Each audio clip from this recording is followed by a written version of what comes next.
आदरणीय किसान मजदूर एवं युवा साथियों, हम आप राजनीतिक पार्टी के जब तक कट्टरता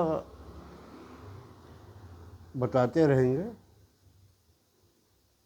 तो आप ये निश्चित रूप से जानिए कि ये जो राजनीतिक नेता हैं वो हम पर सत्ता पाने के बाद अन्याय, अत्याचार और भ्रष्टाचार करते आए हैं और आगे करेंगे भी।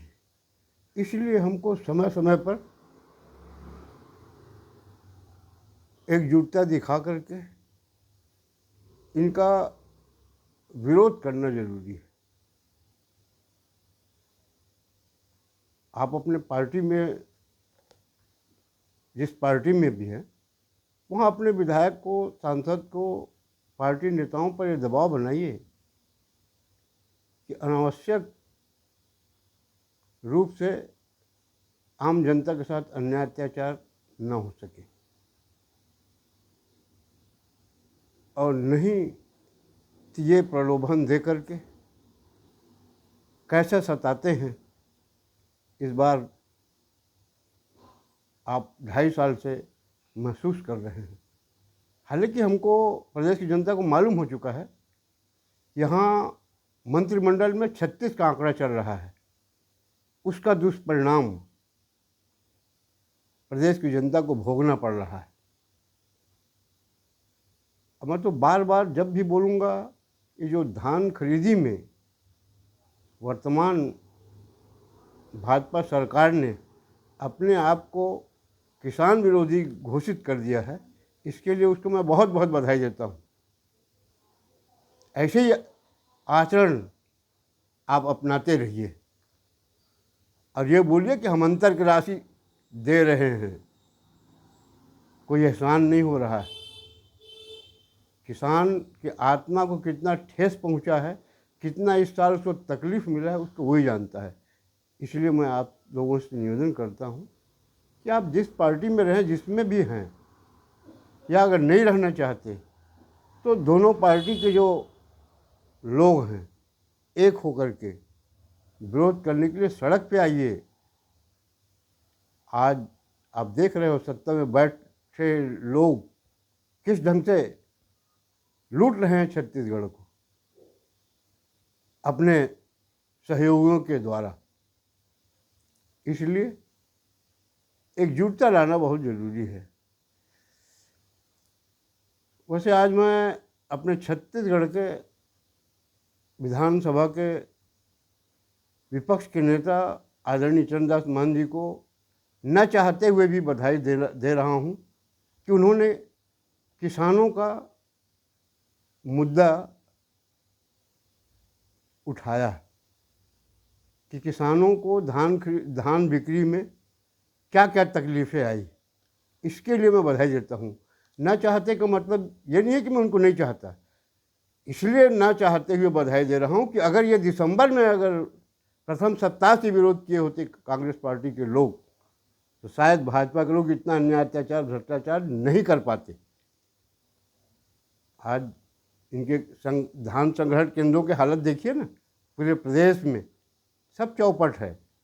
कहीं पूरा धान मिलेगा तो मिलेगा, और नहीं तो सब बेच बाँच के खा पी के सब बराबर कर डाले।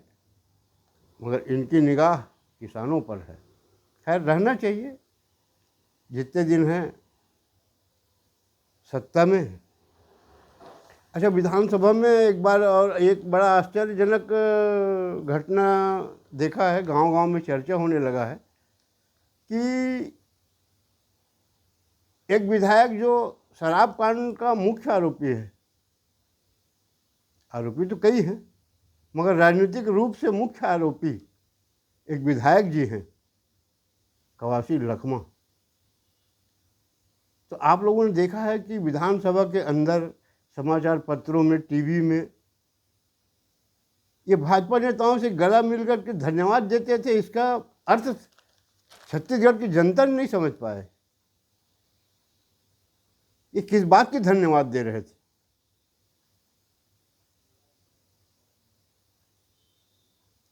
लोगों में तो यहाँ तक चर्चा होने लगा है कि ऐसा तो नहीं है कि ये भाजपा में जाने वाले हैं। खैर वो जाएँ रहें, हमको उससे कोई मतलब नहीं है। प्रदेश की जनता को जाएंगे कि नहीं जाएंगे, निर्णय उनको लेना है। मगर एक बात मैं बता दूं कि कांग्रेस ने विरोध क्यों नहीं किया दिसंबर महीने में, जब किसानों के ऊपर तरह तरह के अत्याचार हो रहा था। इसलिए मेरे को लगता है कि जब हमारी, जानते हैं कि जनता एक बार इनसे नाराज़ होगी तो हमको सत्तम देगी, वो सब जानते हैं कि हमसे नाराज़ होगी तो इनको सत्तम भेजेगी। इसलिए इनका अंदरूनी अघोषित रूप से समझौता है। इसलिए शायद कांग्रेस के नेताओं ने ध्यान नहीं दिया, नहीं तो अगर ध्यान दिया होता आज किसानों को जो धान नहीं बेचने का आंकड़ा उनके पास है ना, हमारे पास तो नहीं है। 2 लाख किसान पंजीयन वाले धान नहीं बेच सके। बताइए, कर्ज लेकर के अब इधर बोलते हैं कि हम मुफ्त में कर्ज दे रहे हैं किसानों को, बगैर ब्याज का कर्ज दे रहे हैं। बगैर ब्याज के दे रहे हो तो उसमें शर्त है कि मार्च के बाद अगर किसान नहीं पटाएगा तो उसमें ब्याज लग जाएगा। अब बताने वाले तो यही बताते हैं कि जो पुराना ब्याज है उसका भी ब्याज लग के जुड़ जाएगा किसानों के ऊपर। तो किसानों को किस गड्ढा में डालने के लिए सरकार सोच रही है? और किसानों की हितैषी बताते हैं। वैसे किसान मजदूर साथियों, मेरा आज मुख्य मुद्दा बोलने का यह है कि दिल्ली के भारत मंडपम में जो विश्व स्तरीय समारोह आयोजित किया गया था भारत सरकार की ओर से, जिसमें विभिन्न देशों के लोगों ने भाग लिया। भारत की प्रदर्शनी को उसने देखा और सराहना भी किया। अगर इसी बीच देश का एक नेता कांग्रेस का विभिन्न प्रदेश के युवकों को बगैर कपड़े के भेज करके प्रदर्शन करवाया। आज उन युवकों की गिरफ्तारी के बाद उनके ऊपर क्या गुजर रहा होगा, कैसी स्थिति में होंगे, ये वही जानते हैं। ये कांग्रेस के नेता पहले देश के युवाओं को भड़काने का प्रयास किया है, मगर देश के युवक नहीं भड़के। कांग्रेस के इसके सहयोगी लोग इसको सहयोग नहीं दे रहे हैं, तब इसने पार्टी में दबाव बना करके जो युवक कांग्रेस के नेता हैं उनको विधानसभा और लोकसभा में उम्मीदवार बनाने की लालच दे करके आज शायद उसने उनके द्वारा प्रदर्शन करवाया। मेरे को ऐसा लगता है। तो मैं उन युवकों से भी निवेदन करता हूं कि आप रहिए, कहना मानोगे तो क्या होगा आपके ऊपर आप जानिए, मगर उसके कहने से भारत के विरोध मत करिए, देश के विरोध मत करिए। और उसकी तो फजीहत जो हो रहा है, हो चुका है, उसको वापस अब नहीं लाया जा सकता। देश की जनता उसको किसी भी कीमत पे स्वीकार नहीं कर सकती। ये मैं कांग्रेस के नेताओं को और युवक कांग्रेस के नेताओं को बताना चाहूँगा। उसके बाद भी आप उसके गलत आदेशों को मानोगे। युवा हैं, बब्बर शेर कह दिया है भोपाल के भाषण में। ये हमारे बब्बर शेर हैं युवक कांग्रेस के लोग। चढ़ जा बेटा सूली में, भगवान तेरा भला करेगा। तो आप किसी पार्टी में रहिए, वो सोचिए कि आपका नेता सही दिशा दे रहा है कि गलत दे रहा है। गलत दे रहा है तो आप मत मानिए, मेरा तो निवेदन है, जिससे आपको तकलीफ हो, देश की जनता को तकलीफ हो।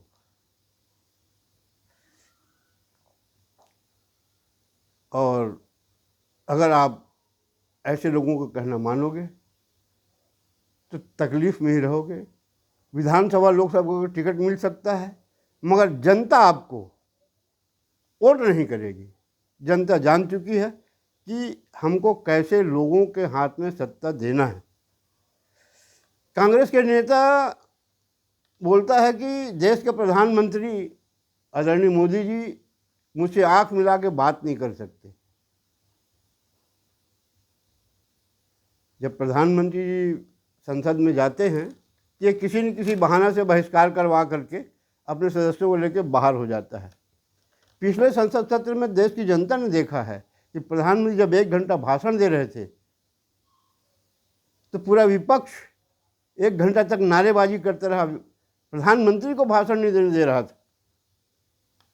और ये बगैर नियम के, कानून का उल्लंघन करके कहता है कि मुझको बोलने नहीं दिया जा रहा है। जो नियम में बोल रहे थे उनको बोलने नहीं दे रहा था। पूरा विश्व देखा है, ऐसा नहीं है कि हम भारत के लोग ही देखें। तो अगर ऐसे लोगों के, ऐसे नेता के कहने से अगर युवा